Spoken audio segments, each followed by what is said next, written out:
We are likely waiting for one more board member, but I do call this meeting of the school board to order. You would all join me in the Pledge of Allegiance. I pledge allegiance to the flag of the United States of America and to the republic for which it stands, one nation, under God, indivisible, with liberty and justice for all. All right, thank you. All right, our first order of business is the approval of minutes. Does anyone want to make a motion to approve all three?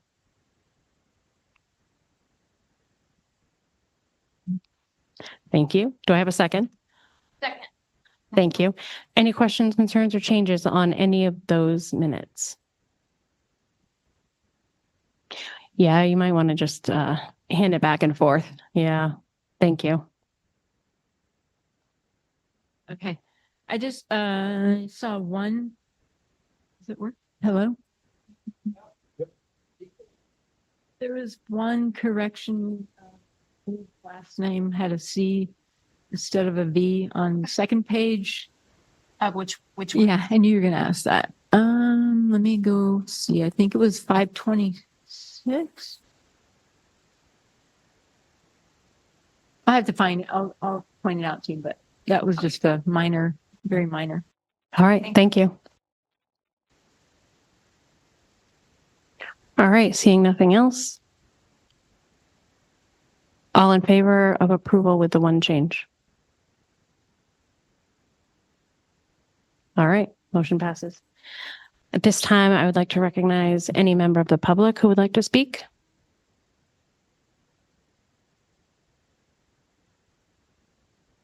I think you're on the agenda later if you want to speak under the topic of donations, or you can, was that what you were here for? Okay, thanks, Craig. All right, at this time, I turn it over to Lori Schmidt. She is online with us for the financial update.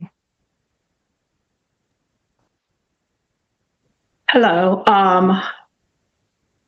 Sorry, I'm just looking at the agenda and I want to make sure I'm not overstepping. Summer updates or superintendent report? No? Okay.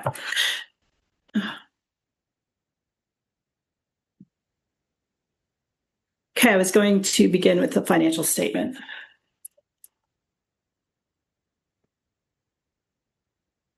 Hey, Brandon, if you can scroll up to the revenue.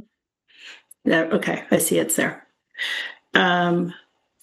So in this month's financial statement, you can look that we, at the end of May, we're projecting about 589,000 excess in our, I'm sorry, I'm looking at the wrong line. Sorry about this.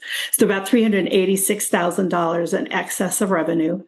This is comprised mostly of tuition revenue, which was about $240,000 in excess, and our interest income. The interest rate has been holding pretty strong and steady at about 3.65%, and that's what we earn on our sweep. And so we keep our excess funds in a sweep account. They go in and out from our primary banking account. I know that Mr. Brown had asked about that in the past.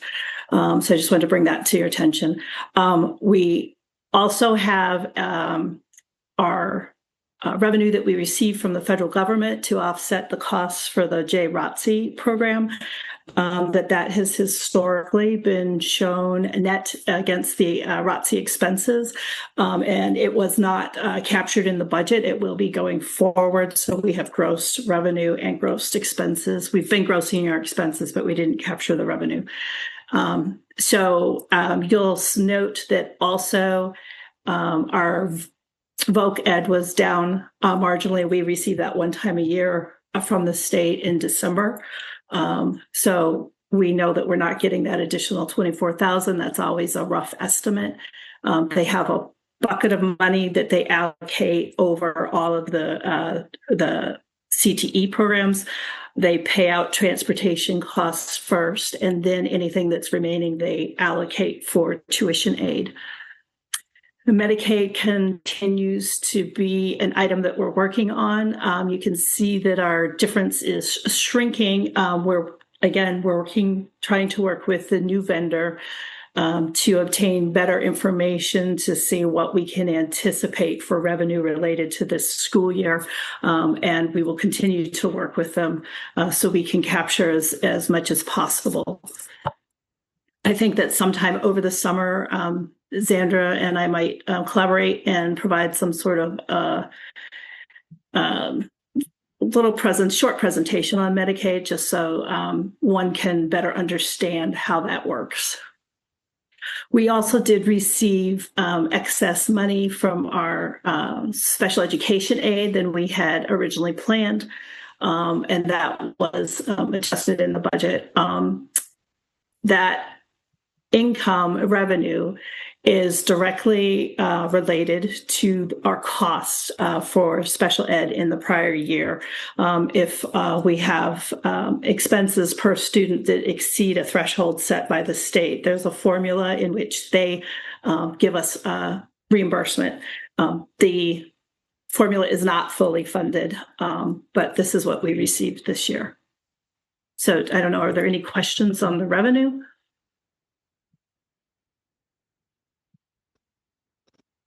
All right, seeing none, I will continue on.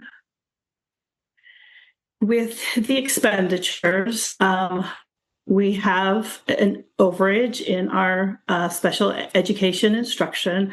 That's all of our 1,200 lines. It includes all of our special programs and some of our BCBA and services such as that that are in our 1,200s. It includes our out-of-district placement, tuition, and residential costs, and we do anticipate an overage in those lines. And so the net effect is that we are overexpending in our lines. In our vocation instruction line, we are anticipating an overage of about $6,500. This is because we had extra demand for our animal science program. In the CTE agreement, all the districts that participate in the agreement are required to allocate X percentage of seats to programming. And so we had to fill up available seats to that in accordance with the agreement. And so our receiving districts, so Keene and Monadnock, they filled up the seats that we had to hold for them. And we had a higher volume of our students that were looking for those classes as well. So we did add an additional block, and in accordance with the contract, we pay teachers extra for teaching additional blocks. And so that has put us over. In our speech services, that continued to be, that was a position that didn't get captured in the budget, that I've been disclosing that for a while here. It was previously funded through ESSER monies, and while the charges were changed to the general fund in my reporting process, something didn't get changed in the budgeting process. And so for last year, the last budget cycle for this year, 2026 year, a position was missed. That has been corrected, and it is included in next year's budget. But because of that, we're over our budget for speech services, because we did have to provide services through contracted services because we weren't able to hire somebody. But we didn't have the equivalent of one position included in the budget. Occupational therapy services, we had to get some contracted services for that. That put us over. And our other student support services was originally budgeted for the SRO only, which is $80,000. And the state had recently instructed us to also include our 504 related costs. So that is over. Moving forward, we will make sure that we capture the 504 into the budget line. Our food transfers, we have exceeded our $150,000 budget. A good portion of this is due to write-offs of bad debt. We also have found that there's been a higher participation rate at the high school, which with the breakfast, which impacts our transfers as well. So after all of that is said and done, we're looking at anticipated savings in our general fund expenses of just about $590,000. So are there any questions about the expenditures?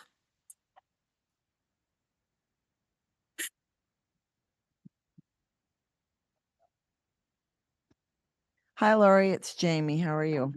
Hi, fine, thanks. Great. Remind me how much of the food service was bad debt that we wrote off? It is right now we had some additional free and reduced accounts, so it's at about 51,000. I think we had originally discussed 47 or 49,000. Okay, thank you. You're welcome.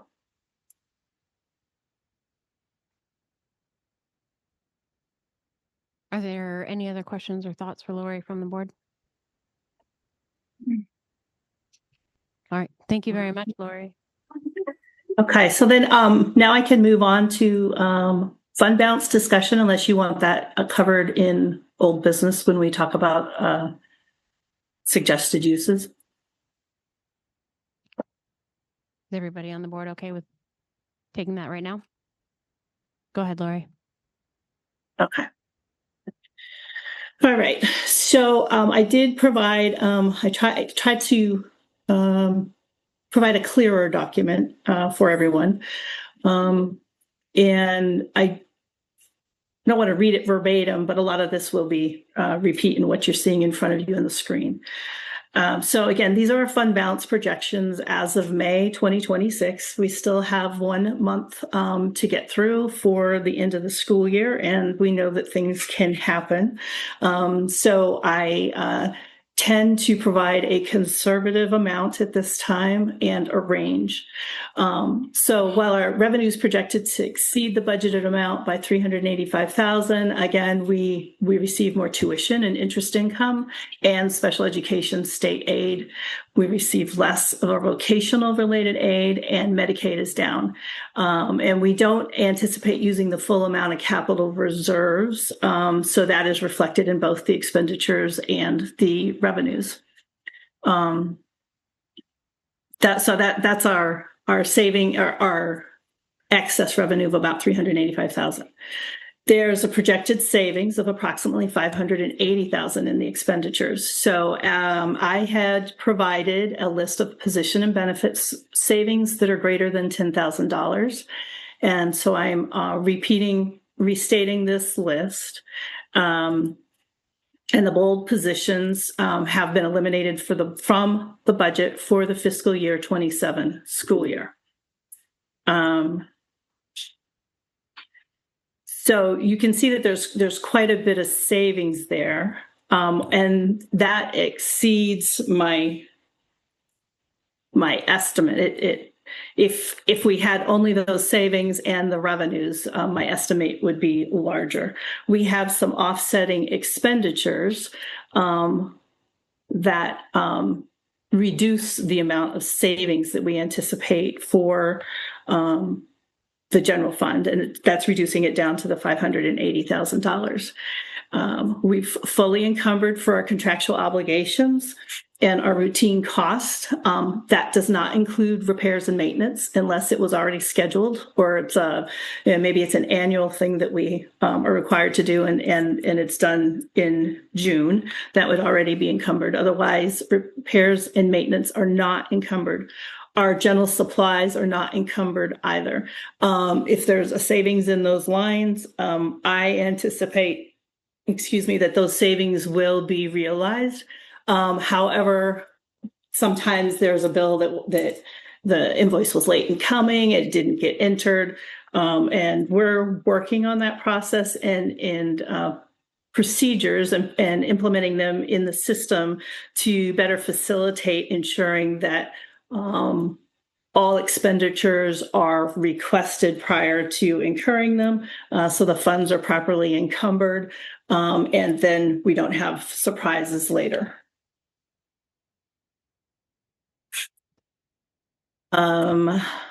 Let's see, the unaudited financial statement that we just reviewed, it does provide explanations by function for any overages by function, and a more detailed analysis will be prepared as we finalize data while preparing annual reports in August. Again, that's to capture those late or unanticipated invoices.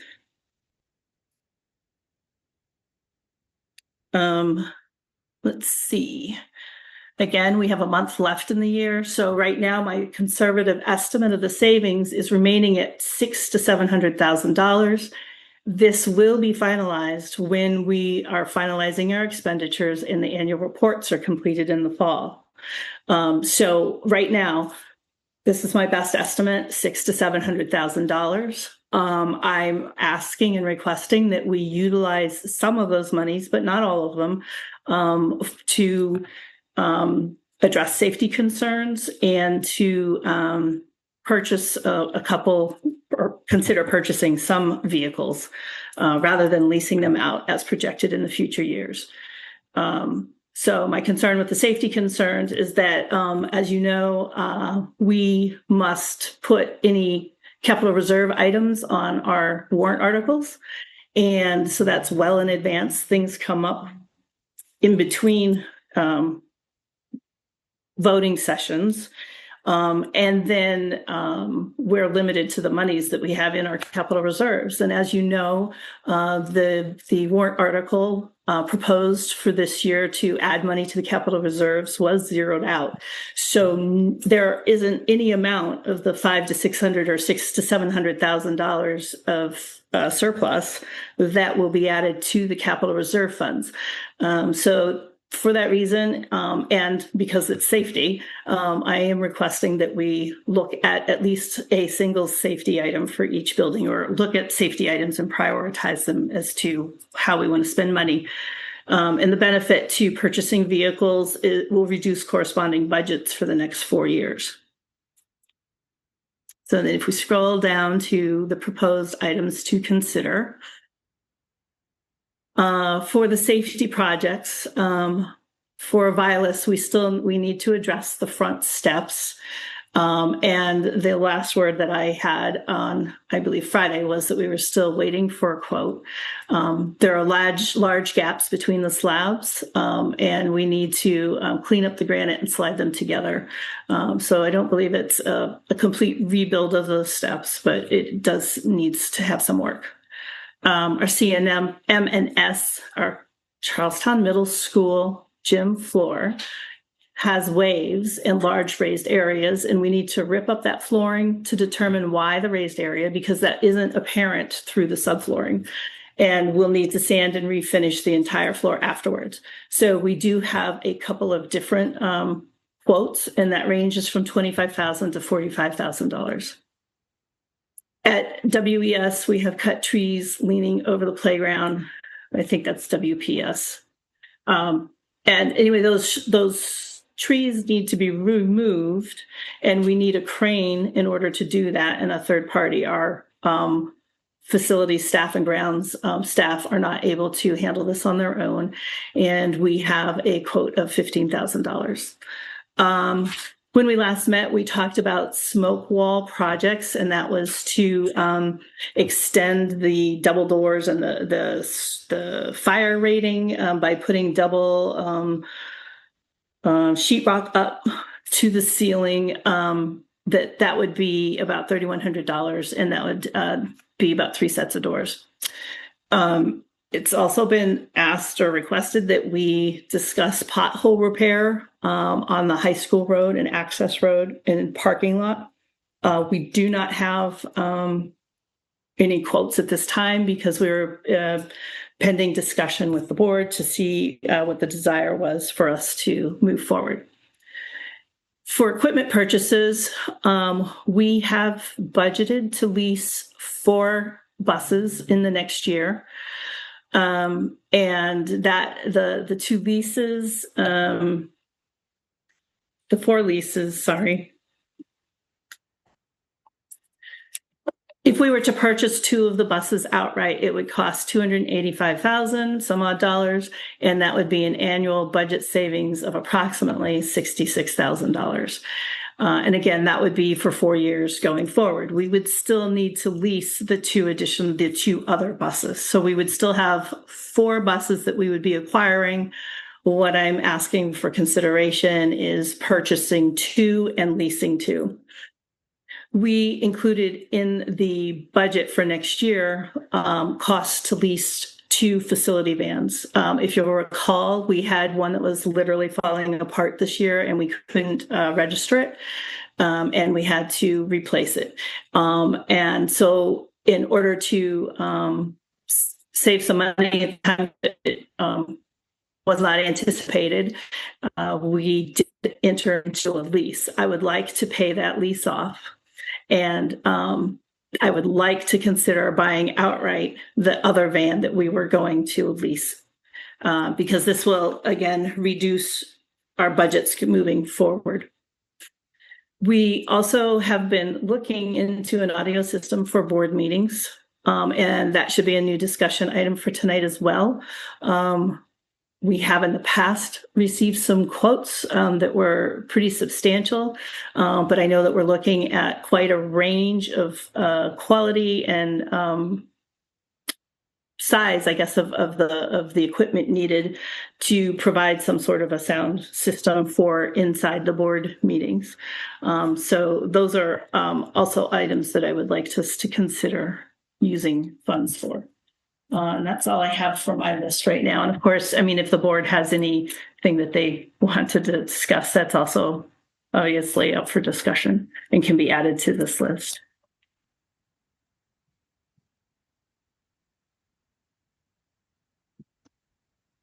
Go ahead, Steve.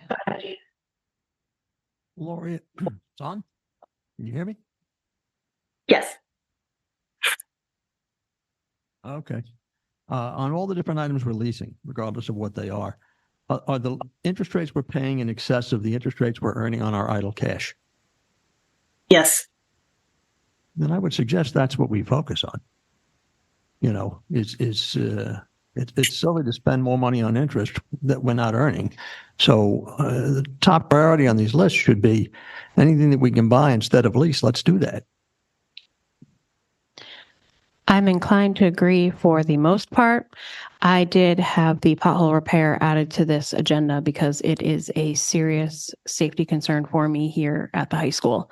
And so I want to open that discussion and find out if we even have time to get that under contract, if there's an interest from the board, which also leads into, if it's important enough to the board, we can still continue to lease those buses next year and use that $285,000 towards the repairs.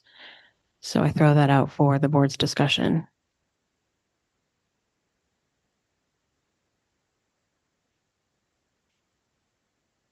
Lori, are you Can still you there? get real close to it? Can you hear me now? Yes. Okay. Hey, I just had a question. On the buses that we were talking about where you were going to get like a $500,000 loan, is that part of this? So some of these buses are included in that. So instead of getting the loan, we would just buy them. So actually it was, it would have been a lease to cover the $500,000+, which is the cost of the buses.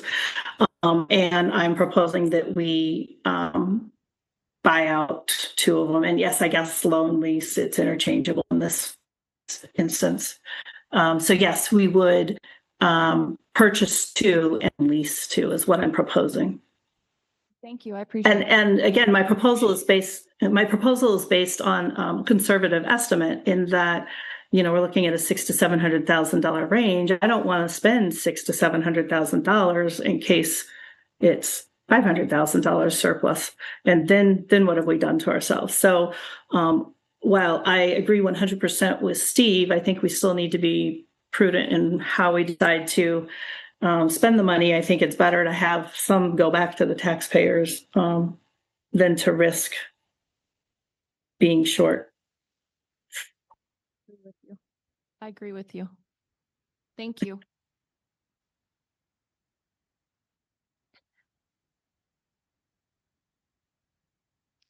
Okay, 2 questions.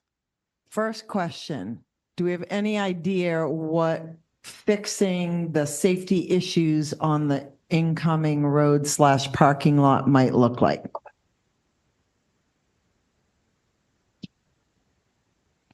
That item was raised at our agenda planning meeting, and we have not looked into that at this time because we wanted an understanding of what the board's direction would be to, fully explore our options.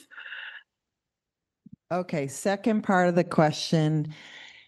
Assuming we vote to purchase 2 buses, which in effect leaves $66,000 behind in the budget. Conceivably, we could reallocate the $66,000 to fix some of the pothole repairs, not having to rush through anything without getting appropriate quotes moving forward. Correct?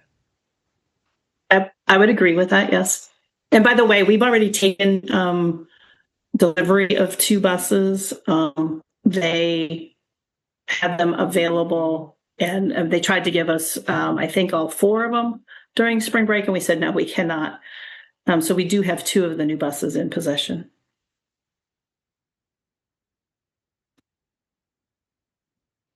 If nobody has any other questions, I do. Okay, go for it. Hi, Lori, this is Karen. I have a question about the additional facilities van. Since we're down a maintenance tech, do we need to still purchase that van in this coming year? Since that position's been taken. Yes. Right. So we had to retire 2 vehicles last year because of the condition, and we have another one that's on its way, is my understanding. We have deferred the replacement cycle for several years. And so when I did ask that question, I was told that yes, they still need an additional van. Thank you. Mm-hmm.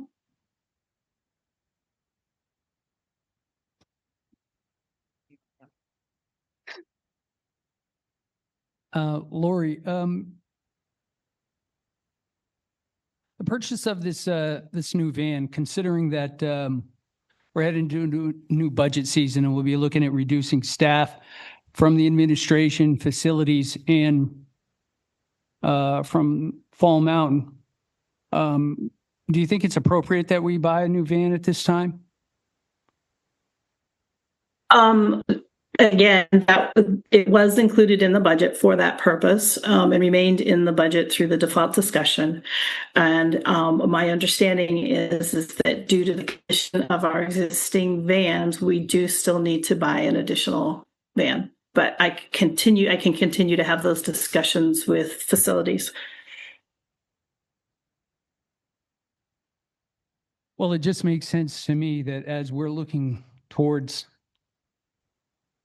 a number of different things in the forthcoming year, that we ought to reevaluate purchasing new vehicles, particularly facility vans. I didn't say buses, facility vans. I'd like to just clarify that there are no discussions on the table of this board to reduce administration or anything of the sort. Might be a discussion later this fall, but we have not currently started that. I'm just asking you to think about it. It would seem appropriate. That's fine. We just need to make sure that it's spoken as an individual and not as a board decision, because we haven't made one of that sort. Go ahead, Jamie. Thanks for clarifying, because that was my confusion too. The budget committee may be discussing it, but again, they tell us the bottom line, not where to go. So my question, follow-up, the Violet steps, is that in front of the main door or in front of the gym door? Okay. And, okay. For the public, we got an answer from Joey that is in front of the main door. Thank you. Thank you. One more, if nobody's, okay. On Charlestown Middle School, and this may be Joey or Bill for historical question, Charlestown Middle School, has this progressively gotten worse? I'm curious who visited it and looked at it, which company, and I'm curious when it was last refinished, and did the problem exist then? Several years ago, at the end of it, we finished it. When I say several, it may have been between 5 and 10. Okay. So we finish it every year. Oh, sorry. Could everybody in the audience pass the mic around so people online can hear? Hello? Oh, yeah, it's on. Yeah, we refinish the gym floor every year. They screen it and put 2 coats of urethane on every year, every summer. You need Was it that way last year? It was mentioned that it's beginning to show wear, and then this year it really showed it. So this is from where, not from damage? Probably. Yes, wear. And then on going back to the pothole thing, several years ago, I got a quote from, now I can't even remember the name, but they're at the Charlestown line, Claremont line. And it was $25,000 to fix the potholes then. It's much worse now. And with the cost of everything going up, I would say between 75 and 80,000. Rough guess of what it would be. Thank you, Bill. You're welcome.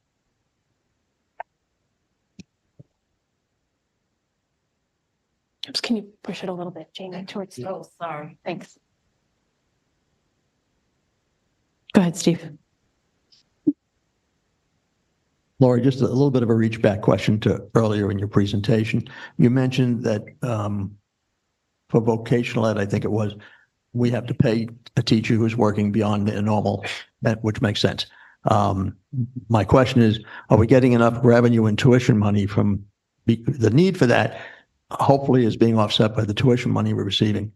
Whether we're not losing money on that arrangement, are we? I would have to dive into that to verify, but my initial response to that is that we expanded that to allow for increased interest from our students. We filled the requirement for students from Keene and Monadnock.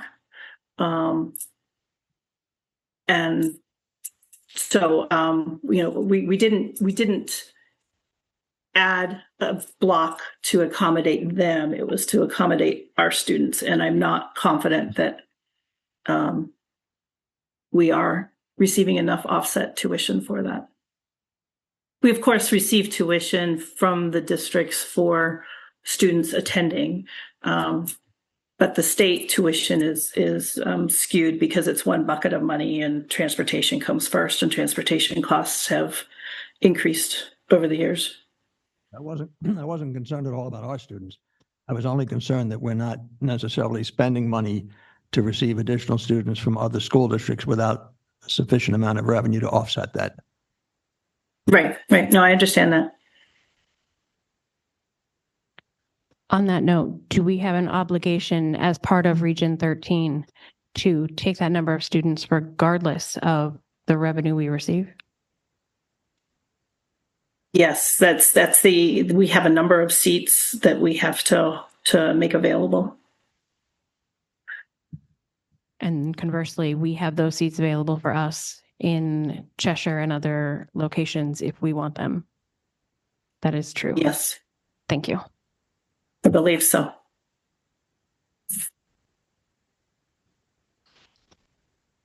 We could just take it out and pass it. It might be easier. Fun. I think this is a blast. It's kind of like being on, I don't know, Hollywood Squares or something. It's solving a good problem. Question for Bill, if you don't mind, Lori, about the steps. I'm fine with that. Thank you. Mhm. Bill, in your rough estimate, and I know we don't have a quote, what do you think, just roughly, Viola steps might cost?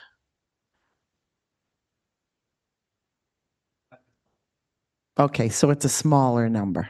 Okay, thank you. The number from Bill, for anybody who can't hear him, is under 5,000.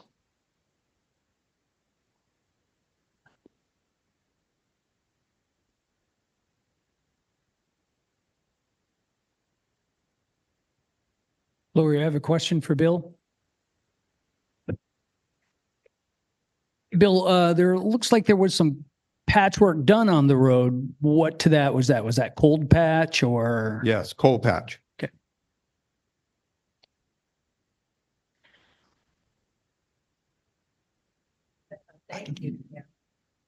So a little bit of cold patch gets done every year. Is that correct?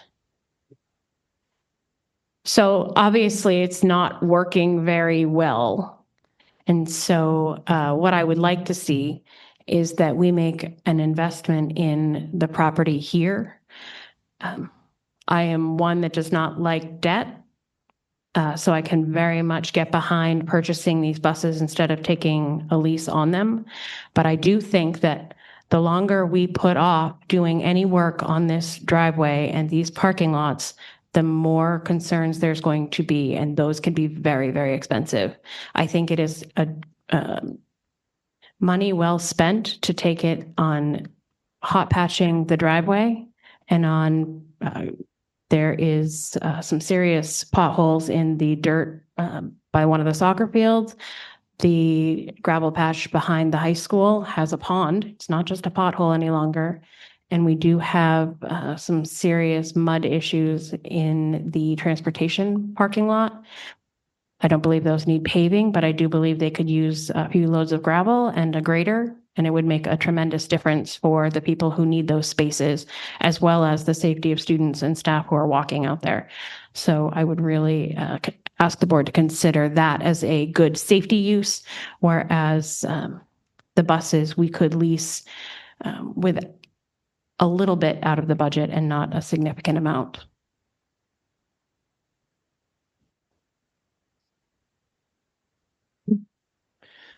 Okay, Lori, question, and it's a little bit convoluted probably. So I understand if we use the money for high school items, that's like a no-brainer because we all pay into the high school and it benefits everybody.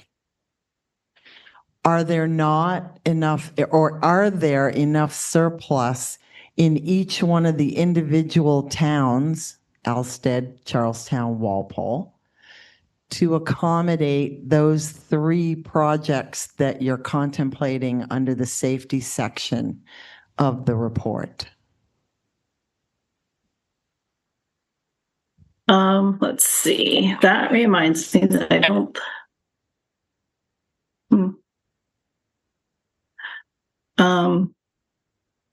Okay.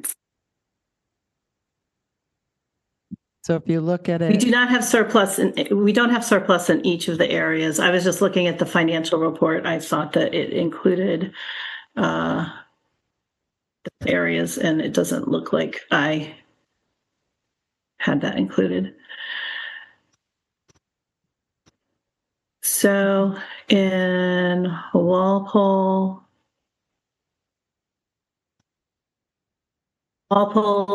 there is a surplus in that area, and it would cover those costs.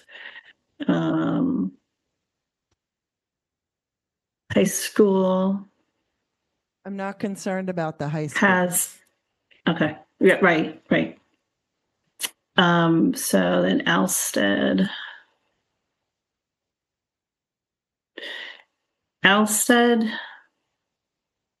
has a surplus. It's not as large. Just looking. Okay, so Alsted, it looks like that should also cover. It has it looks like it's having a surplus of about 30,000. Walpole's surplus is about 282,000, but I think that Chris might have some additional information later in the presentation regarding the Wall School Elementary building, but it would still cover those costs. And what about Charlestown? And Charlestown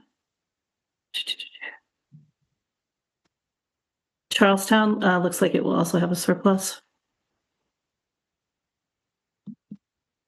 Opening up the file. So yes, it would cover, it would also cover. So there are surpluses within each of those areas to cover those safety concerns. I just wanted to make sure that we were being transparent and that it was put out there. So I would be inclined to make a motion, if the timing is correct, that the board direct the administration to do the 3 safety projects for Vilas, Charlestown Middle, Walpole Elementary, and even the high school's wall, because that's a tiny amount. And put it through, make the adjustments to the budget transfers, whatever has to happen to get those covered, seeing as those areas still have surplus within their individual budgets. And then once those are driven into the budget, my suggestion, that's my motion. Okay. Now here's my personal feeling after that motion, that with regards to the equipment purchases, perhaps the board could look at the financials again at the end of June and then make a decision on what to do with the equipment at that point in time. Can I have a second on the motion before we continue discussion?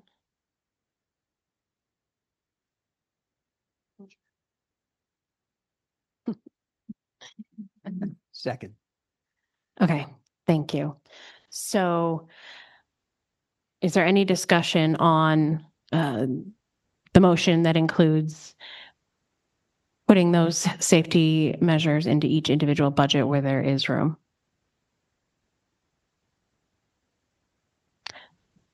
Go ahead, Chris. Again, that's for the 4 schools. Correct. All right, seeing no other discussion, all in favor? Any opposed? Seeing none, the motion passes. So please do take care of that through the budget. Then the next point you had made, if you want to go in, can you reiterate that so we can discuss?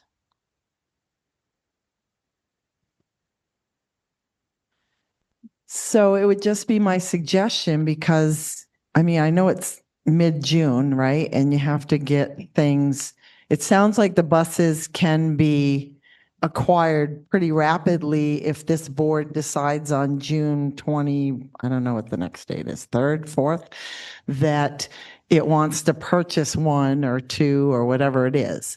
At that point in time, you could do the purchase and sale agreement. It would still be in the current year, but we'd have a tighter look at what the budget looks like with these other items in it. And we could make a better decision at that point in time.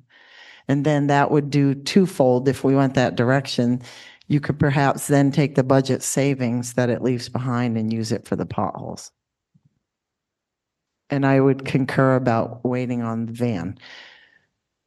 Because if you lease a van, it's going to have the clause in there where if we cut it out of the budget, the van goes back if we don't need it. The savings clause, it has to be in all governmental purchase leases. Yeah. We got an extra. Now you've got your own. I got my own. So Jamie, I understand that, but is that a discretionary, like we eliminate it from the budget and we don't have to do it, or our budget simply will not? I mean, we still have a contractual agreement. Doesn't it have to be more dire straits to exit the agreement?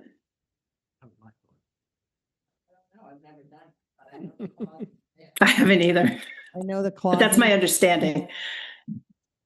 That's a legal question. I'm not a lawyer. I Okay. think the clause is there if it happens to you, not because you happen to think it's a good idea.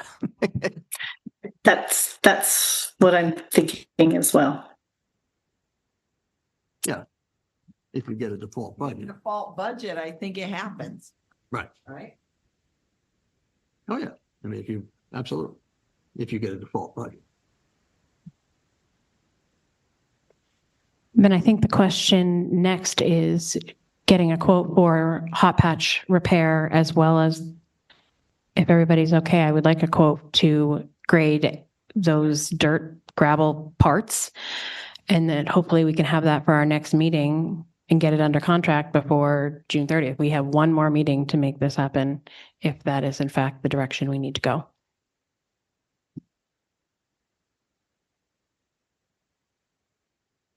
I would just need clarification on what exactly it is that we're going to do out there. If we're going to bring in a grader and grade the entire parking lot, that's almost like rehabbing it as we're preparing ourselves for potentially paving it. So if we're just filling holes and we're bringing in a triaxle load and we're just, scuffing it over and rolling it in, that's totally different.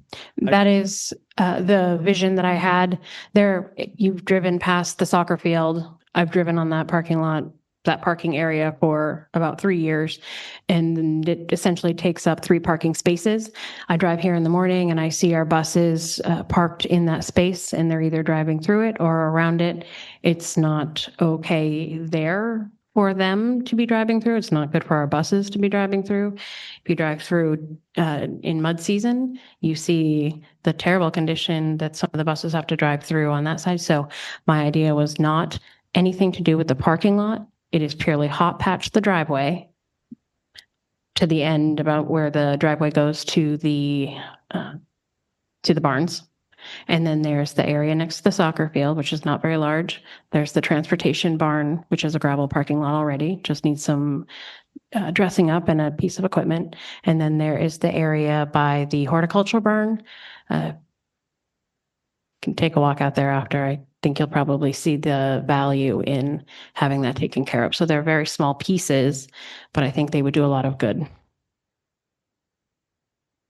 When we finally do it right, do you envision the things we're talking about now reducing the cost of doing it right later, or are we going to end up ripping this stuff all up and the money's just going to be gone? My personal vision is that those 3 spaces would stay gravel. And so that this would be the actual fix and not a Band-Aid to the future fix that we need to So in do. that case, yes. I'm just wondering how much money we'll spend that ends up getting grinded up and, so. Yeah, I don't see that happening twice. Okay.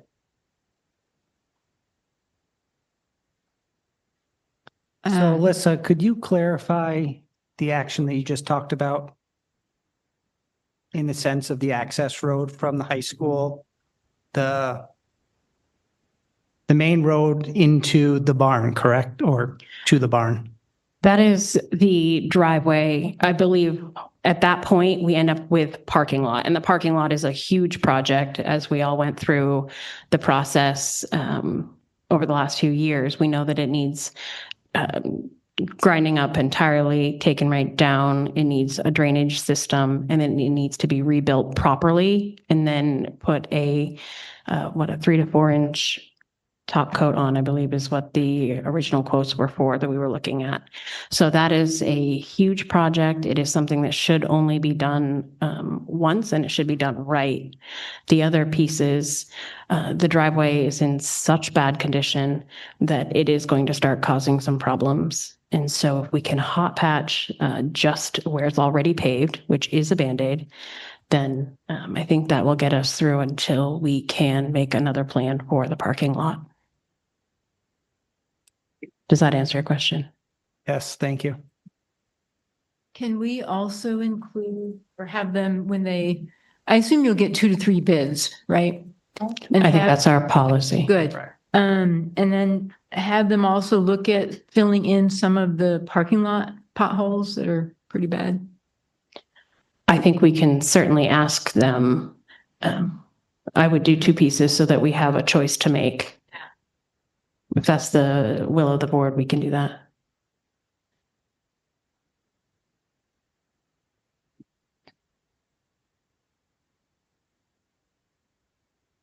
I would, so hot patching, are you talking skim coating the entire road or just the potholes? Because you realize even hot patch, because I used to be on a paving crew, is going to lift out as much as cold patch at some point. So I just want us to be careful. Let's not spend money we have to when we know we will do this paving job at some point. So it's just, I'm curious, cold patch cost, if we could, and what the hot patch cost would be. That would be good to look at, please. Go ahead, Jamie. Perhaps when you send out the RFP, you can ask the person, the experts who do paving. I know you were on a paving crew, but I don't know how long ago it was. Ask the experts what their opinion would be on fixing it and how long they think it may last. Then we can make an informed decision.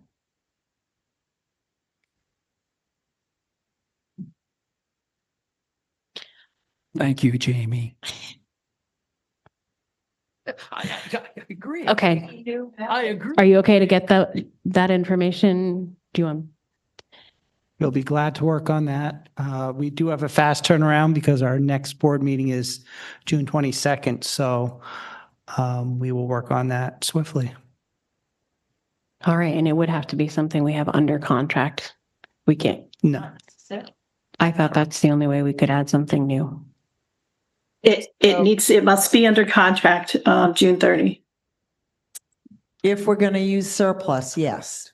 Depending on how much it comes in and whether or not we decide to purchase 2 buses instead of leasing them, that leaves behind $66,000.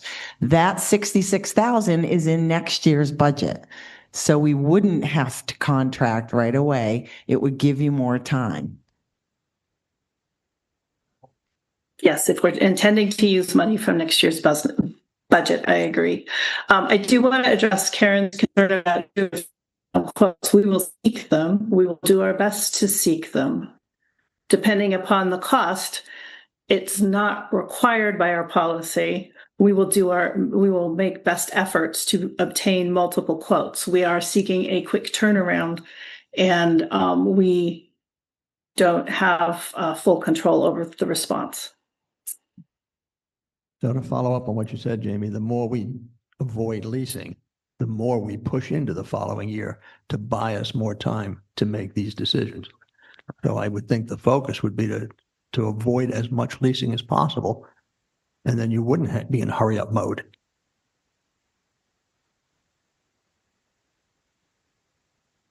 All right. Is there any more discussion on this topic?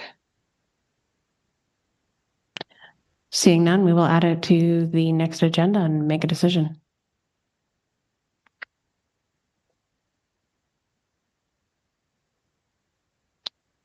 Lori, do you have anything else you'd like to add for us under the financial report? I'm going to look at something quickly.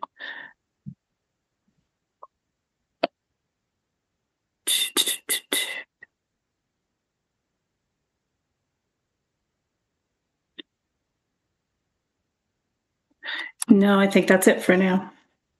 All right. Thank you very much. Next order of business, under new business, our school board priorities. Going into the next year, I'd like to know what each of you have for your priority. And I open the floor. The agenda. I know a few of you have filled it out. Sorry. So I did include a form for the board to fill out. I think the intent today was to kind of introduce the idea, have you fill out, those of you who haven't, to fill out the form. And then Is the idea next meeting to have a discussion? Yes? Or do you want to have that, do you want to just? Huh? Okay. So the idea was for you to fill out your form and we'll bring it back to another meeting to go over what you had to offer. Thanks, Misty. All right, then I don't think the discussion needs to happen today. We'll have a next meeting. Sorry, I didn't fill out my form. Okay. It's okay.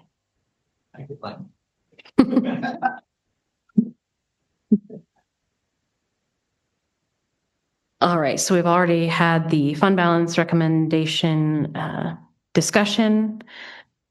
We're clear with that. The only other item we did not discuss under that was the audio system. This is not the audio system that we were going to be testing today. Not sure if that's because we were borrowing that system or is it just not a good system? So unfortunately, the system that we're going to demo to meet our needs, hopefully moving forward, is not an avenue that we can explore because we have Zoom and people in the audience. So as a result, we have set up these mics for a test today. It is a solution moving forward, but as you can see, it's going to take a little bit of time for us to become familiar with it.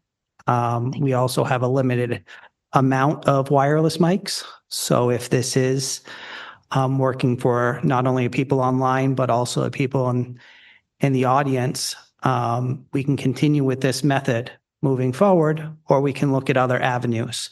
But we have heard the community that it is important for people to hear, not only online, but also within the audience. So this is our solution for this moment. All right, thanks. I have a question. This is equipment that we already own? So it's not like we're purchasing new equipment. If we stick with this? This is equipment that we currently own, so we can stick with this. It's going to take a little bit of time. If it works, I think we're going to continue to get feedback because we can only hear and we don't know what's online too. So we need to keep having those discussions. But if this is a venue, we have this equipment and we can continue with this. Is it working for the public here? All right, that's good to know. All right, the next order of business then is the North Walpole School. So last board meeting, we discussed pretty extensively during a workshop discussion the plan that we are going to need to have the board vote on. That is going to be the next board meeting at June 22nd. That plan will then be submitted to the state. I updated the plan to reference the options that we outlined. And the three options that were discussed during that was continue conversations regarding other district uses for the space, maybe selling of the building, and then the leasing the building to potential charter schools or out-of-district programs. Those were the three areas that we were going to explore. Our current option on the table is the relocation of the central office to the North Walpole School. I did update things in the plan to include costs. As we discussed last time, the biggest cost associated with things right now, besides the sprinkler system, is the asbestos. To do things correctly, we recently had a report from all our schools, but that school seems to have encapsulated a lot of asbestos underneath the carpet. And to do any renovation moving forward would require us to abate the asbestos before putting a wall up because we want to do things right. So I outlined that pretty extensively in the plan we have. I also outlined the partition walls that were outlined in a quote just by one contractor, but for approximately $15,000 for 2 rooms. I multiplied that out for each room. The cost could be reduced a little bit in the sense that we may be able to use facilities to build some of those walls as we progress down the hallway. But it does provide all the build out costs, and it does talk about the electrical system that we would need to really look at a sub panel to be able to have access as we build out those walls. So I gave a preliminary without the sprinkler system. I did do I reached out to one person to have a discussion about our sprinkler system, and it ranges quite drastically depending on what system is needed, from about $1.50 a square foot all the way up until $10 to $11 a square foot. So we need to know as we move forward, if this is a viable option. But all the information is laid out. This will be, I believe this is public now. Is that correct? So the plan is public and shared, so people can read it over, and it will be discussed and voted on next time. Oh, my apologies. We will share it after this meeting. If there isn't anything else from the board that you would like to include in this plan.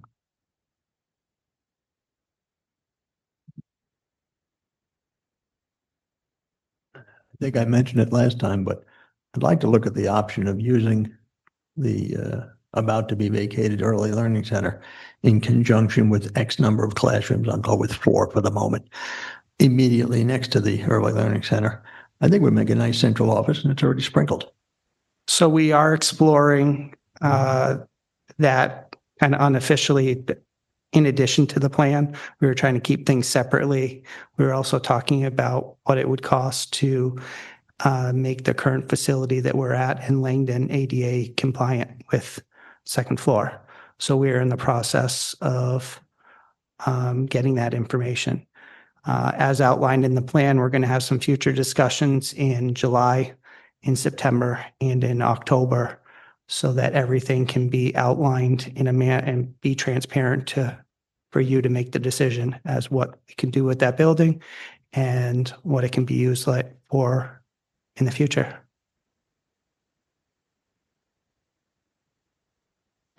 In regards to a previous discussion, I just wanted to share that we did get, I apologize, we did get to move our North Walpole students, grades 2 through 4, to the main building. There were some construction costs that were going to be associated. We did get quotes. We went back and forth when it came to looking at the facility and what was needed versus what was wanted. And the discussions came down to 2 needs. The first is $8,200 worth of plumbing, which would address the main floor bathroom and for the boys. That would be contracted out. We also have approximately $7,000 for the wall that would be for building materials that would be used to divide the 2 classrooms on the ground floor, I will say. There is a sliding wall in between, and we will stud that up with metal studs and drywall it so that it will be 2 separate classrooms. So it's $15,200 for those 2 projects. And Lori talked about additional things for Walpole. I see that coming from the Walpole surplus. So that needs to be discussed tonight or at the next meeting. Go ahead, Chris. Is there soundproofing put in between the walls? Because, kids. Yes, kids are loud sometimes. And yes, there would be soundproofing in. Typically, it's some sort of bat insulation, correct? sound dampening insulation. We'll go with that. Because this is a true wall and not just a sliding wall. Correct. Go ahead, Jamie. So I have an asbestos question. These are always fun. So it's encapsulated now because we carpeted over everything? Okay. So if we were going to recarpet, would we have had to do asbestos abatement? We would have. Okay. Yes. Because the mastic is going to rip. Yeah. Okay. Do we know if we had thought about selling it, would we have to abate it first? No. Okay. Just a thought. I'm just curious. Okay. So Lori may have we haven't gotten all the information back, but I know Lori has done some preliminary contacts with realtors. So I did meet with Dick Thaxton on Wednesday, I believe, of last week, and we walked through the building. And he is working on writing up some more formal documentation information that can be provided to the board, showing an option to sell the property. And if we were to try to lease it, what would that look like as well? What would be a fair asking price for leasing it?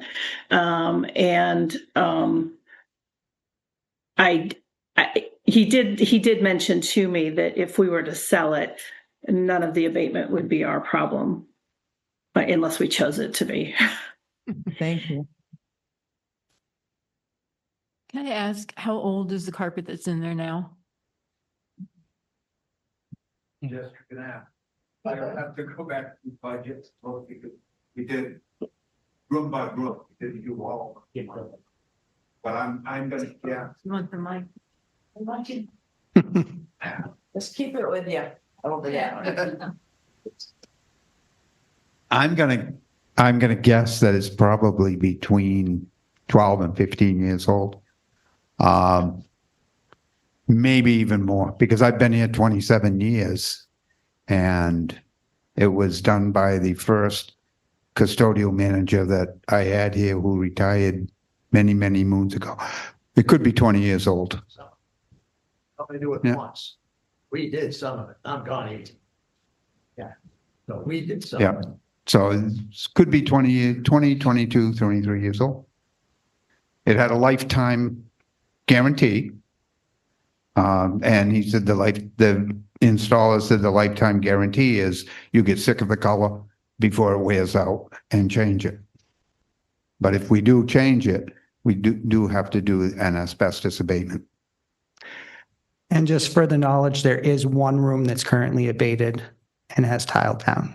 The remaining 7 rooms carpeted, and so are some of the other facilities. Even like the main office is carpeted and has asbestos underneath. 4x4.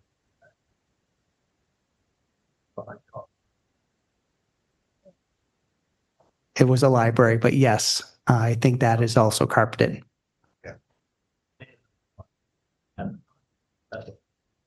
Correct. The library is almost 2 rooms in size, so. So is it beyond its life now, or has it been maintained so that we could get more years out of it if we weren't doing remodeling or construction? Like, what's the condition of it now? It is in good shape. Yep. So there is more years We- left. Right. Yes. Okay.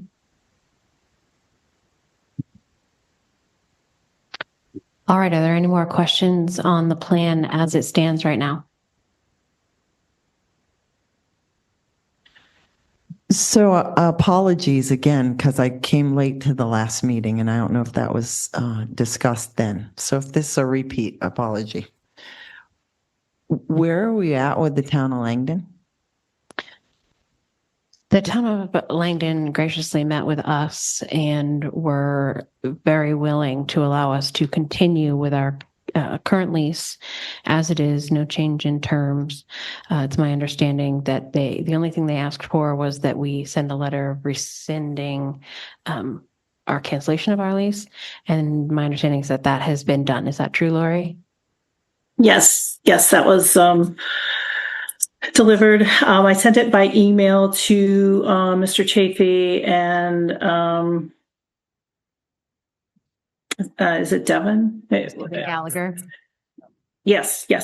And then I also hand delivered the hard copy to Linda on Wednesday, I believe it was. Thank you for making sure that got done. Again, we are incredibly grateful to the selectmen in Langdon and the townspeople for working with us through this. They did ask that we clear out our items from the fire station that's next to the Sarah Porter School, and we are working on that and have set a goal to have that completed by July 31st. Into the month. That update. That's good to know. Just one more question. The plan as it is you're looking at dividing classroom space with walls. I know previously there was discussions about using the office partitions. Is that still an option? That is still an option. I think the piece that we are still trying to get clarification on is the transition from a building class of Class E, which is an educational facility, which all educational buildings are, to a Class B, and the codes that are associated with that. So it comes down to how much time and effort the board feels we should spend moving down this. If you see a light at the end of the tunnel and we should explore that, then yes, we need to put a lot of time and effort into getting that worked out, which would include plans, detailed drawings of the building, and making sure everything is done correctly and getting that to Walpole. If we are not going down that route, we're not going to spend the time or the money to move forward with that. You're talking about the main Walpole campus. I was actually referring to the North Walpole campus for central office. About instead of dividing the classrooms, I'm looking at the plan because that's going to impact if you put walls in your construction, so you have to then do the asbestos abatement. So can that be avoided by using partitions? Right. So if you look at the initial plan for the space, it does outline the use of cubicles as a transition plan is laid out. What I thought was being discussed at the board is what would it look like if the facility was to move into the future of central office? What would the build out costs need to be able to make that building adequate as we move forward? Again, we can do some or none of the renovations. I wanted to provide the information for you guys to be able to make that choice. Go ahead. So just a clarification question. When you said the classes, you're talking about fire code classes, correct? Depending on how you partition or break up a building. Correct. Okay, thank you.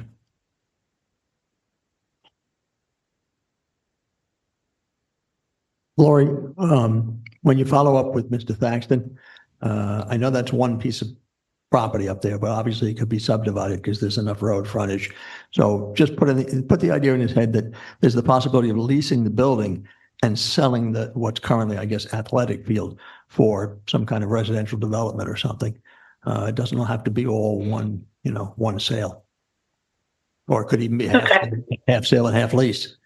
Yeah, but it could be a half sale that you'd sell the land for development, but lease the building.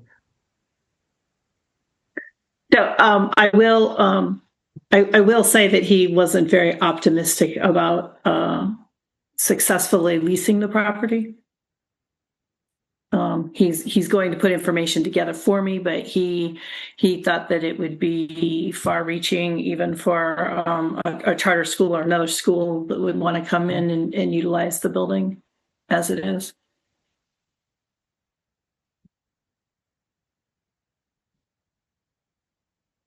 Land is still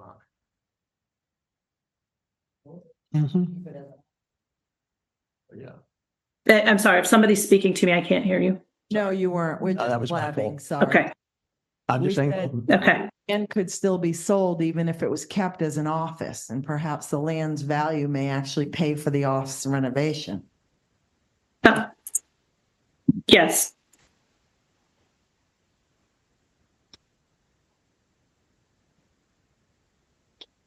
All right. Well, I think we have a lot of information to think about over the next 2 weeks before we come back and make a decision at our next meeting. Is there anything else anybody would like to add at this time? Seeing none, then we are going to move on. Very happy to welcome Mr. Craig Vickers here to talk about a donation. Who was behind the pole? I was hiding here. You were. If you wouldn't mind just grabbing the mic, though, please, so the people can hear. It's about the people online. Oh, I know. I'm joking. All right. So, Craig Vickers from Walpole. I am representing a group of community members that have come together to raise money to essentially what we want to do is donate the money so that the school can purchase a timing system for our high school and middle school track teams. So I believe that the resurfacing of the track was approved. It was. Okay. So this would kind of be in conjunction with that. We're investing into our track teams, and at the moment, we cannot hold a sanctioned state meet because we don't have a fully automatic timing system. So this serves to solve that problem. So a little information, the NHIAA that regulates high school sports will not allow a sanctioned championship with handheld timers. And so they have found a solution to allow that.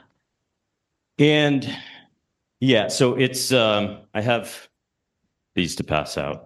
If you guys can just pass them around. I'm going to keep, nope, those are the one you get.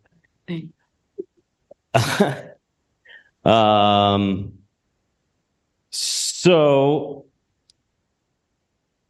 there's a couple of options here, but basically there's the system that was used by, I think they paid a company to come in and do one of the meets, and I don't know how much they have to pay them, but the system that they used is what we're looking at. So there's like the bare minimum that you have to run a meet. It includes 500 feet of wire that goes to a sensor on the gun. And that bare minimum system is about $9,000. But that does not include, you need 2 computers, you need a network switch. I don't know what is out on the field for power, but I assume there's power out there. We would need a tent. And there's a couple of things that I think we should add, like a printer so that you can print results, because you get the kids, they run and they have no idea how they've actually done until they're posted that night. So a simple printer can solve that problem, which I'm going to pass these 3 items around as well. So I have a computer quote, a network switch quote, and a printer quote, and then the bronze package of this Lynx finish line. So if you want to look at those. So the computer's the minimum specs of what we need. So I would be helping from a technical standpoint to get everything operational. I've talked to the person at Lynx to get proposals and quotes for this, rather than just having the sheet that says, "Hey, here's what we've got," because there's some features that I think we really need to consider, like stepping up a level.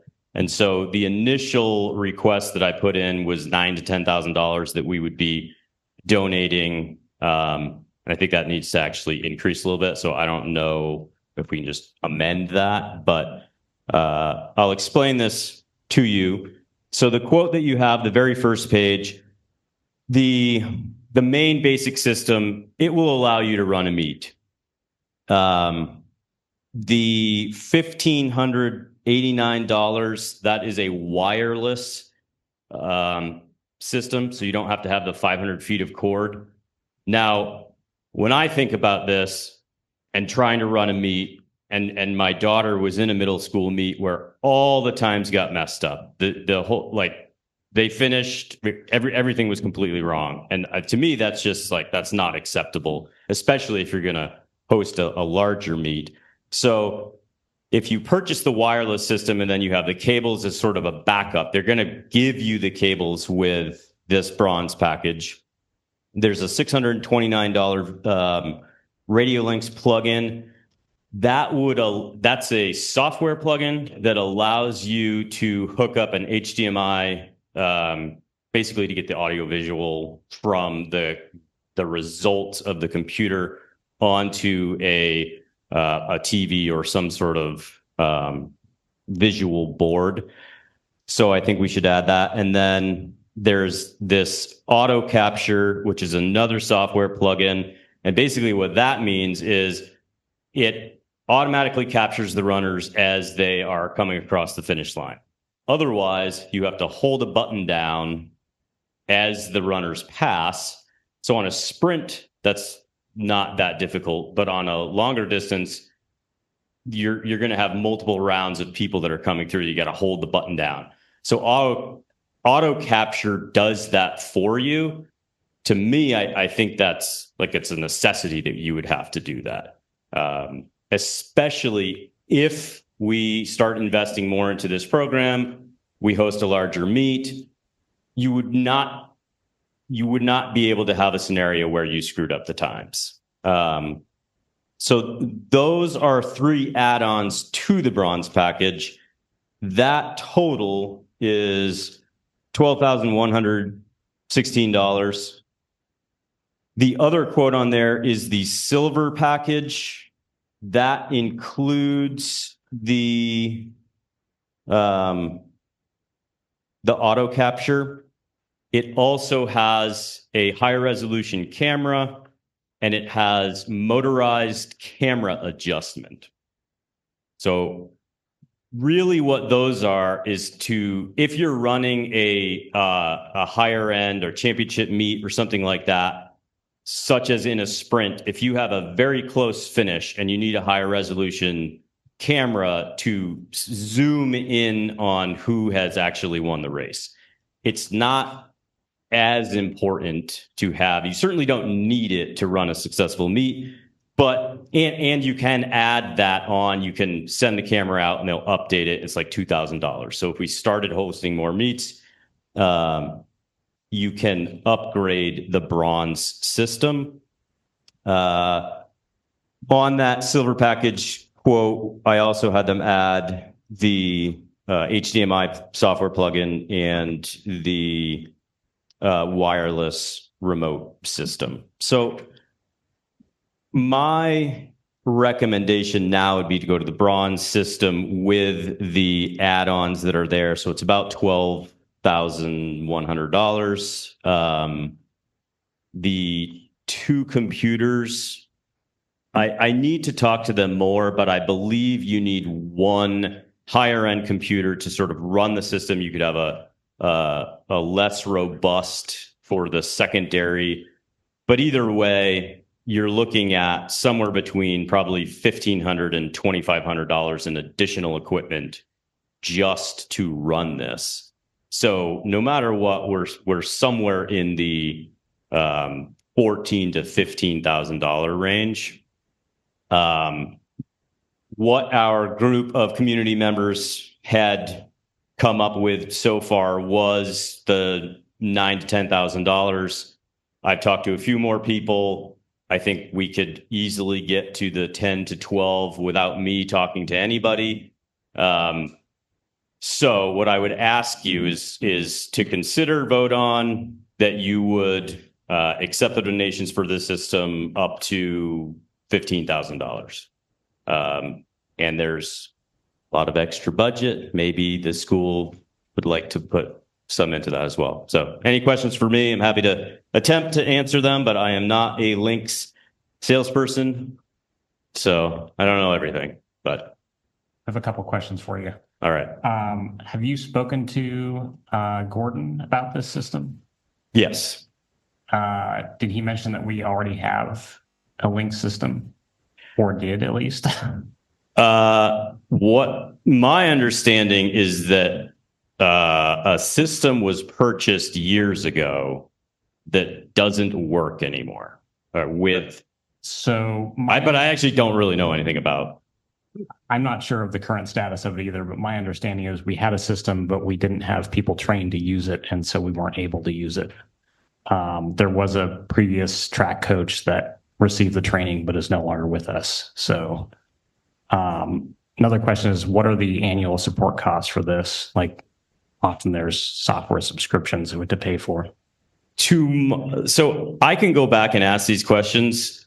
I was sort of injected into this. So I will not have all the answers.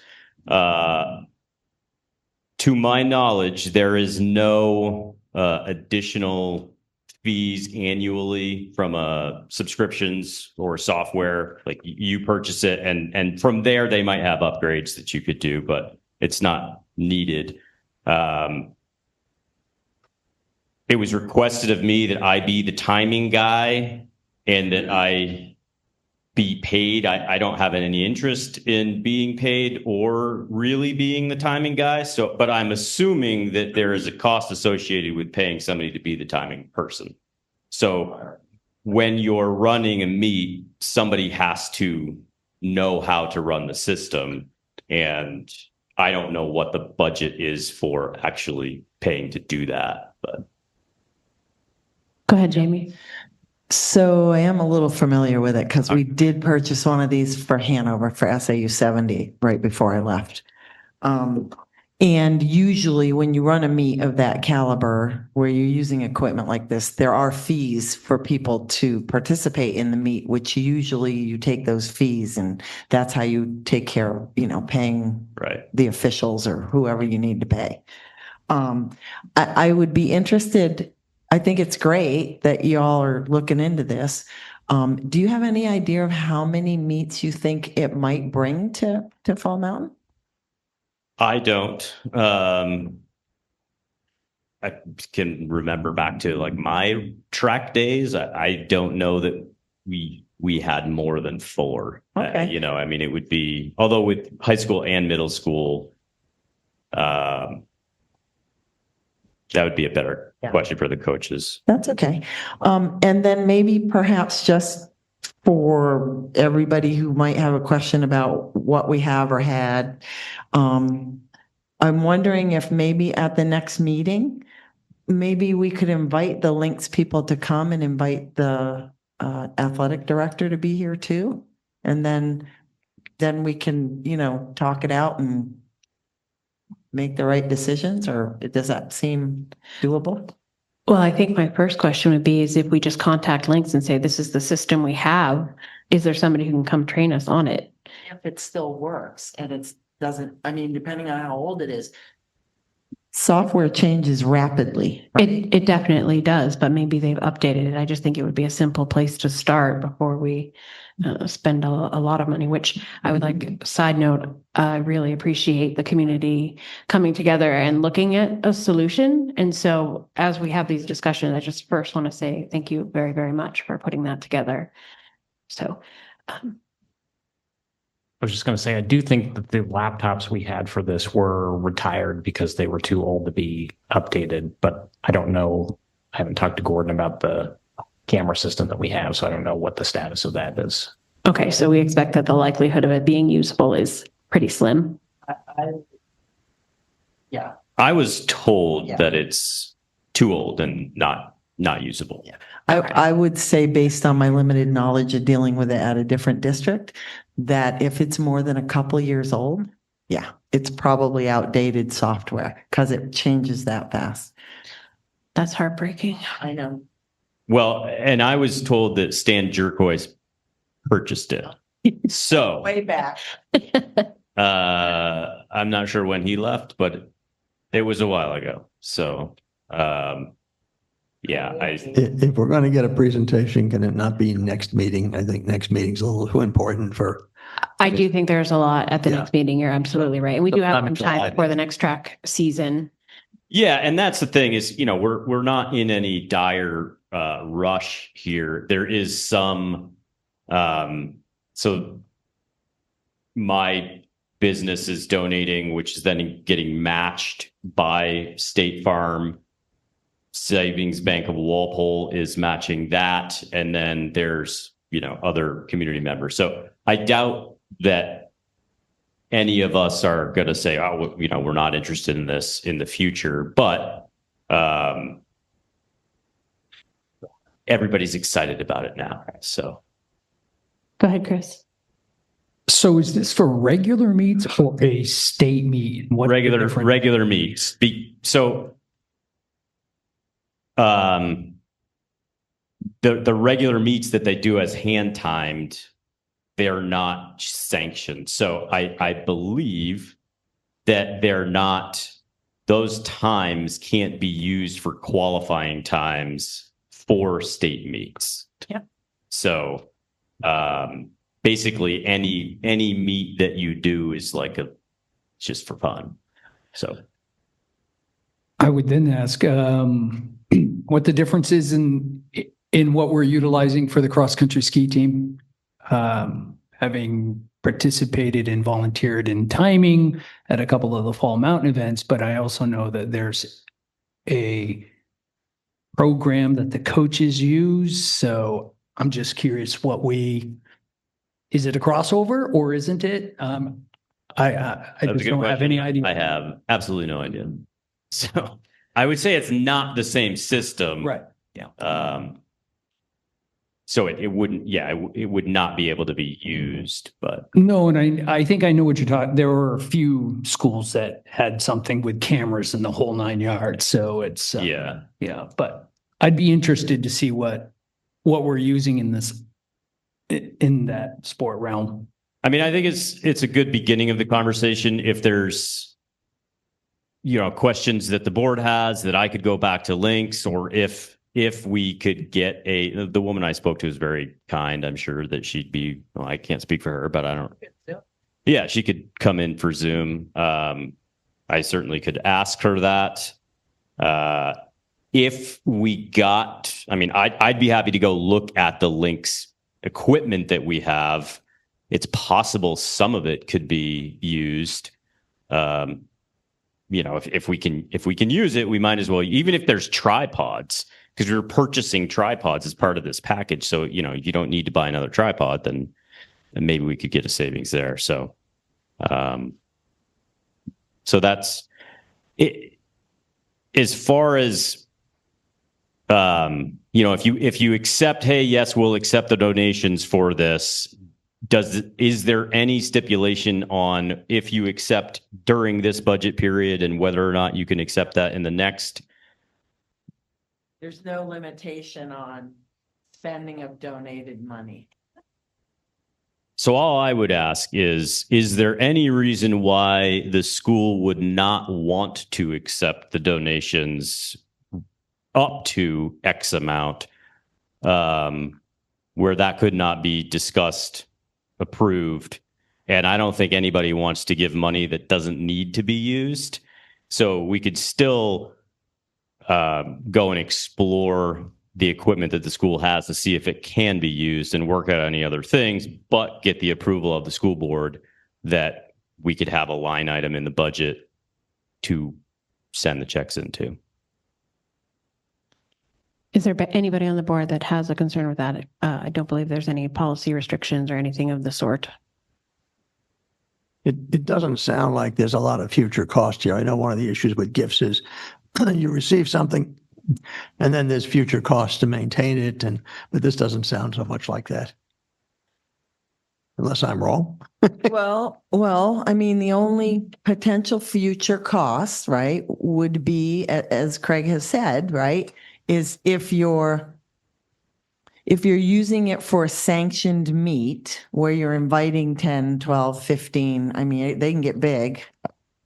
Hanover does it now because we have the little camera things. Yeah. You know, and you have to hire the people to run it, right, and sanction whatever.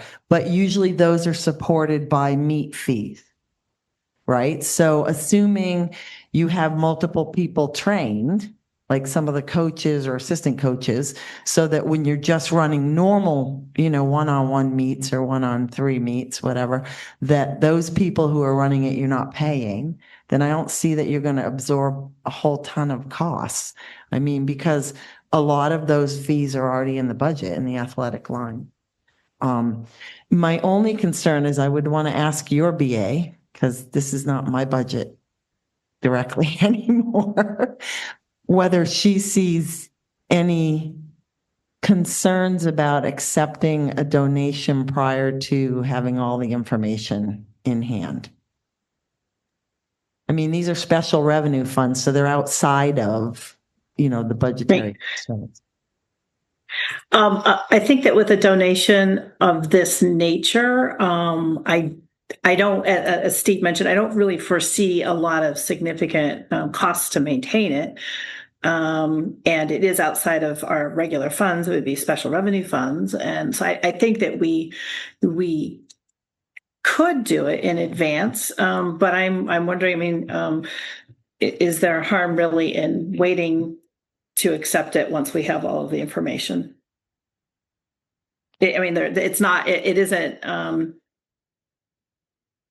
a timing issue for the donors, correct? I just wanted to bring up again, we should probably verify if there are annual software costs. I think you didn't know for sure if there wouldn't be. Is that right? No, I don't know for sure. So what I would say is for me, it's more of a time thing in terms of my own personal time. And I know that I can spend the time outside of here to do research and talk to people and get the right information and then get people on board to donate what is necessary. So if you approve it, but I find that there are additional software costs, which I'm 99% sure there are not, you know, then it would, I just don't, I don't foresee that being an issue. But waiting, doing more research, coming back to another meeting to try to get it approved, is just, I would prefer to not do that. So I appreciate the excitement of people who are behind a project like this and the idea that passion encourages other people to add their donation as well. And I do not see any reason why we cannot accept the donation and then get more information. It does not mean that if something comes up that makes it untenable for the district, that we can't say, thank you, here's your money back. I don't foresee that happening. So if I could have a motion to right now. Okay, thank you. Okay. A question first, Jamie. Thank you. This will be earmarked for track. Yeah. Only Okay. for this one particular, it'll be very distinct for this piece of equipment and the accoutrement. So I have a question. From what I'm hearing, and Jamie said that Hannaford's also has the system is Lynx the preferred system for what you're. yeah, to do. there are, I believe there are two. Lynx is one of them. But if you go to the meets around, there's two, and I think they're very similar in cost. And so Dave Westover, who was the middle school track coach for a very long time, my middle school track coach, he, you know, explored this with Lynx. So, can I speak to whether 100% surety that the other system is not less money? No, but I have some trust in Dave that he did some of that research himself to make sure that the system that we were looking at was the best one. I do believe Dave has also volunteered in untold numbers of districts and at meets, and I'm sure this is one that he has had a good experience using Yes. this brand. So I also would second that. I would trust Dave's judgment on this completely. Do I understand correctly that a donation is being made to purchase a Link system? And in which case the donors, they're giving us a gift, but you're giving it to us in cash so we can purchase this specific system. And even if there are other options out there, if that's the donor direction, that's what we should follow. Yes, thank you for that. Yes. And so some of the community members said, well, hey, maybe we should just go buy this system and donate the system. The matching opportunity that I have does not allow for that. It has to go to like the money that I give has to go to a school so that it is matched by State Farm. So. Right. Okay. But so I guess my point is that you've researched what you want. There's an intent to donate a system. The intent is to have the system be Link. And so that is part of the condition of the donation is what I'm hearing. Yes. And so that should just be specified and clear in the donation documentation and the approval of the donation. Yes.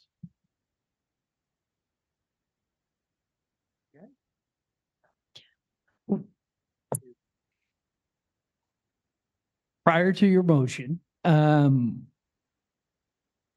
are going to look and see what we do have and whether or not, okay. Yeah, because quite frankly, maybe they're using that one for the running through the woods, cross country. You don't know. So the other thing is there's a lot of additional things that you could do and to make the meet just a better experience for spectators. So if there happens to be a system that's available and we use parts of, then that would be great. But then maybe we can take some of those funds for things like having a TV that's like instantly giving the results and things of that nature. So I would love if there's a Link system here that works already. So hopefully we can find it and see what it is. Not yet. Give me 1 second, but just to clarify, Hanover has a system. I don't know if it's Links, but it did cost us $12,000 2 years ago. So it's in line. Jamie. Oh, you wrote one? Okay.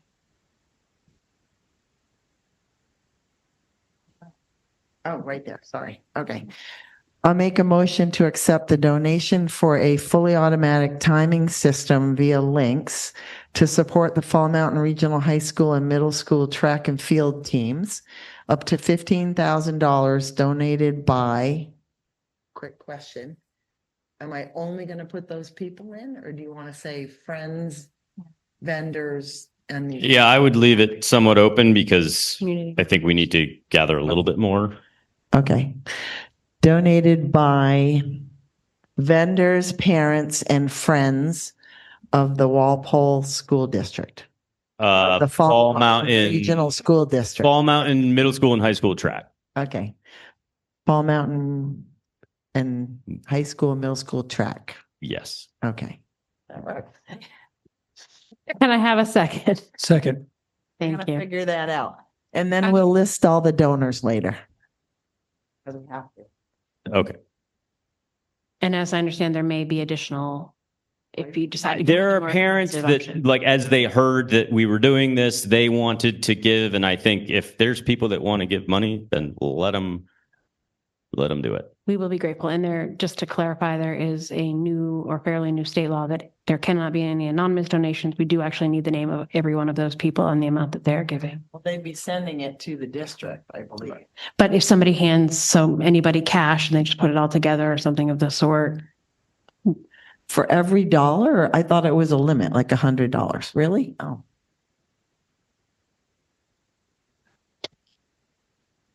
So just before if the limit's $20,000, right, before there's a public hearing, Correct. would it make sense to just say 20,000 if, no? Okay. All right. If you want to come and If it donate goes- another piece, we can do something Okay. in addition Yeah. that would be appreciated. So like if you go out and you tell everybody and it goes over, we can always do a hearing at that point. Okay. Yeah. Perfect. Did we get a second? All right. Is there any other discussion? Seeing none, all in favor of accepting? Again, with our gratitude. Thank you very much for Thank putting you. this all together, and we look forward to the Thank next you. meeting. Thank you. Appreciate it, guys. Where's my agenda now? I don't know. We do. I believe the treasurer's report's next. It is. I have it here. I did not pass it around and have everybody sign it. I like to look at that. So I submitted a treasurer's report in the amount of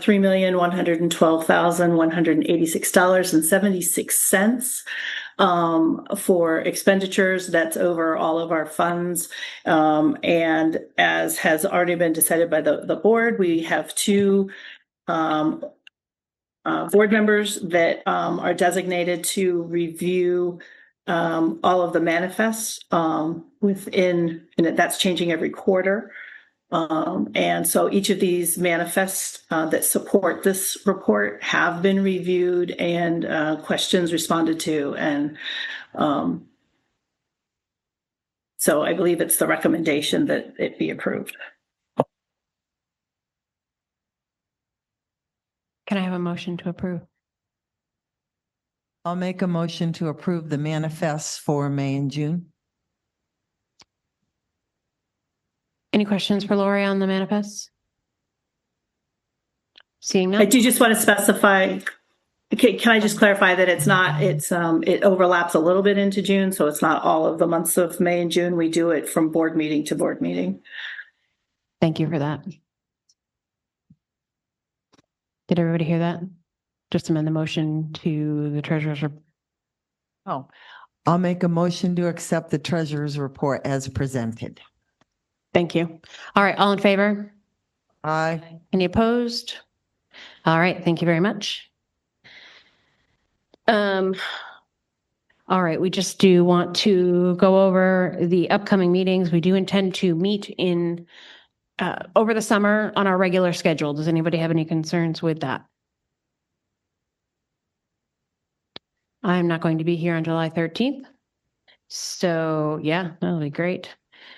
So we can change it or Sarah can run it. So that was just for information. We do at this time have a non-public. We have two? When do we have? Oh, So A, B, C, D. can I have a motion to enter non-public session for A, B, C, and L? Thanks for coming.